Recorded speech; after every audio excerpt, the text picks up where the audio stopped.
is holding up well, and consumers will continue to spend and continue to do well until given a reason to be scared. And the reason they typically get scared and pull back on their spending is job prospects. And here we're looking at the share of the prime working age population in Oregon and the U.S. that actually has a job. And we're at a cycle high, right? We're now at a cycle high and above actually where we were during the peak of the housing boom 10, 15 years ago. We're a little lower than we were at the peak of the 80s boom here in Oregon, and a little lower than we were at the peak of the tech boom here in the late 1990s. So there's a little bit more room to grow. We have some Oregonians on the sidelines that are still slowly coming back into the economy today. Now the jobs are more plentiful, and firms are more willing to hire people with gaps on their resume or incomplete skill sets and the like.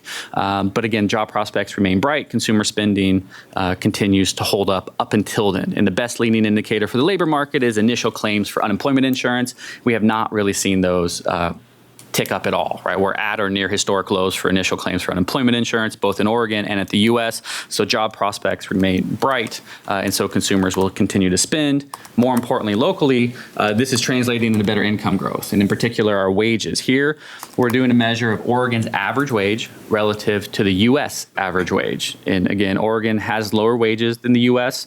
We've always had lower wages than the U.S. However, our relative vantage point today is the highest it's been since the heyday of the timber industry in the 1970s, right? We've seen tremendous growth in our wages in Oregon vis-a-vis the U.S. While the U.S. average wage growth has now just kind of picked up to around 3.1% on a year-over-year basis for the typical worker at the U.S. level, well, Oregon's been in the 3 to 4% average wage growth for really 4+ years now. And our forecast expects that we'll continue to see 4% average wage growth for Oregon workers over the forecast horizon, really up until the next recession, right? These dynamics of where Oregon kind of hits the sweet spot is expected to continue. Our job growth is enough to keep up with population gains. We're bringing some more workers off the sidelines, and that's translating into better income growth than we have seen in the recent past, and better than our U.S. counterparts. And this is really the good news when it comes to the tighter labor market. It's harder for employers to find workers because there's not unemployed Oregonians just sitting around waiting for a job,